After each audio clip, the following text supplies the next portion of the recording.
뭐 몸이 차면 뭐 따뜻하게 하는 게 뭐 나쁘진 않죠. 예. 그리고 특히 이제 뭐 이제 관절 같은 거는 차가우면 더 아프니까 뭐 따뜻하게 뭐 하고 하면 좋죠. 관절 같은 거는 이제 원적 개선이나 아니면 전기장판 같은 거, 전기 패드 있잖아요. 배에다가 놓고 이렇게 배 따뜻하게 하면 또 이제 배 아프실 때도 좋고 하는데 분이 그렇게 하다가 이렇게 하다가 잠이 들었어. 그래가지고 배가 완전히 화상을 입으셨던 분도 있어요. 음, 몇 분이 한 명이 아니야. 패드 뭐 요거보다 조금 더 큰 거 이제 배에다 이렇게 딱 놓고 드라마 보다가 주무셨는데 아 당뇨가 있으신 분들이 문제가 돼요. 왜냐면 당뇨가 있으신 분들이 이게 온도 감각이 많이 떨어져요.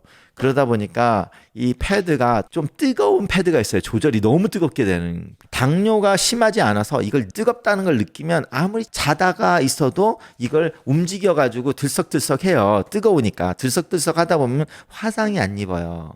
그런데 언제 화상이 입냐면 당뇨 환자가 온도를 잘 못 느끼게 돼요. 당뇨병성 신경병변이 생기거든요. 그러니까 뭐 다리도 찌릿찌릿한다든지 다리에 감각이 좀 줄어든다든지 뭐 이러시면 배에도 감각이 줄어들어요. 그러니까 이걸 뜨거운 걸 딱 놓고 있으면 이게 아무리 뜨거워도 내가 이렇게 하면 이게 화상을 안 입어요. 전기 패드가 그 굉장히 뜨겁지는 않으니까. 근데 이걸 딱 해놓고 정확하게 그대로 움직이지 않고 가만히 있으면 화상이 일어날 수가 있어요. 그렇기 때문에 당뇨가 오래 있으신 분들은 굉장히 조심하셔야 돼요. 예. 그래가지고, 아니, 배에 딱 이렇게 해가지고, 패드만큼 딱 이렇게 해가지고 화상이 입어난 거예요. 근데 되게 심하게 있었어요. 이거 패드 때문에 화상 입으신 분이 한 분이 아니에요, 지금. 근데 이제 약하게 오신 분도 있고, 약간 뿔긋뿔긋만 한 분도 있고, 완전히 화상이 입어가지고 막 이렇게 벗겨진 분까지 봤어요. 실제 제 환자는 아닌데 제가 이제 한국에서 8년 전쯤에 이제 뭐 자문 같은 걸 좀 뭐 활발하게 했던 적이 있어요. 제가 여기 LA 오기 전이었는데요. 거기서 이제 의료 소송을 하고 싶다 해가지고 나한테 이거 뭐 의사들이 잘못해가지고 자기 아버지가 돌아가셨다 뭐 이렇게 그런 거 아니냐고 나한테 자문을 물어보신 분이 있어요. 그래가지고 이제 제가 거기 피 검사를 제가 한번 봐드렸거든요. 피 검사하고 이제 응급실에 도착했을 때 ABG라고 하는 거 여기 동맥 제가 한 달 전쯤에 코로나 바이러스 치료 방법에 대해 의사들 레벨에 좀 얘기를 한 강의 있잖아요. 거기서 ABG 얘기를 되게 많이 했잖아요. 그 ABG 찍은 거를 보여줬어요. 근데 이제 첫 번째 도착했을 때 피검사 하나 그리고 ABG 딱 두 개만 보면 아 이분은 이거는 의료사고 아니에요. 아버님 돌아가실 만했어요. 어쩔 수 없었어요. 이거 뭐 얘기 끝. 더 이상 그러니까 나는 이제 그분 편에서 봤는데 ABG만 딱 보면 아 이분이 도착했을 때 이거는 어떻게 할 수가 없다라고 했는데 스토리가 어떻게 되냐면 이분이 술을 드시고 만취를 해가지고 완전히 인사불성이 될 정도로 술을 드시고 찜질방을 갔어요. 찜질방 안에서 누웠는데 만취가 되니까 완전히 정신이 나간 거예요. 정신이 나가서 이렇게 딱 있으니까 어떻게 되겠어요? 안 움직이잖아. 뜨거워도 만취에 완전히 정신. 그러니까 뭐 바깥에 길거리 사면 얼어 죽는데 찜질방에서 딱 이렇게 하고 있으니까 보통 일반 사람들은 뜨거우면 이렇게 잠시 한번 싹 움직이는 게 온도를 굉장히 많이 떨어뜨릴 수가 있어요. 그러니까 화상이 잘 안 나요. 살짝 움직이는 게.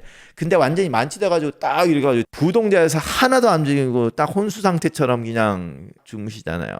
그러면 얼마 지나잖아 고기가 화상이 일어나가지고 이제 앰뷸런스로 실려왔는데 실려오자마자 ABG를 딱 했는데 pH가 뭐 6.7 뭐 이런 식으로 찜질방 목욕탕 이런 데 가면 사인 있잖아요. 그 노약자는 들어가지 마세요. 이런 거. 그 모르는 사람들은 뭐 또 뭐 변호사가 여기 소송했나 보다 이러는데 실제로 찜질방하고 목욕탕에서 사고가 많이 나요. 한인타운에 왔을 때 제가 제일 처음에 뭐 해마다 한 3명, 4명 정도를 겨울에 목욕탕에서 쓰러지는 분이 앰뷸런스 실려와가지고 여기 구멍 내가지고 뇌출혈해서 넘어지면서 그렇게 수술하는 거를 봤어요. 저 혼자만. 그러니까 내가 안 본 사람까지 합치면 얼마나 많겠어. 내가 직접 본 사람이 1년에 4명 정도가 되는데 그러면 다른 의사들이 본 사람까지 하면 굉장히 많아지죠. 예.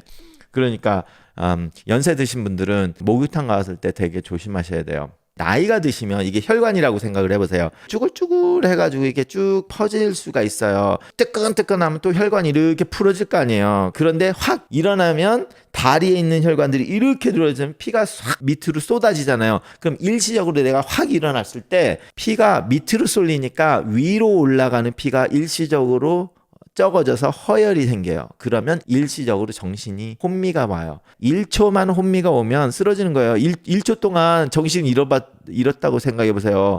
어떻게 1초 동안 서 있어 정신을 잃었는데 넘어지는 거잖아요. 그렇게 해가지고 넘어지는데 목욕탕에서 넘어지면 어떻게 해요? 다 돌이잖아. 돌바닥.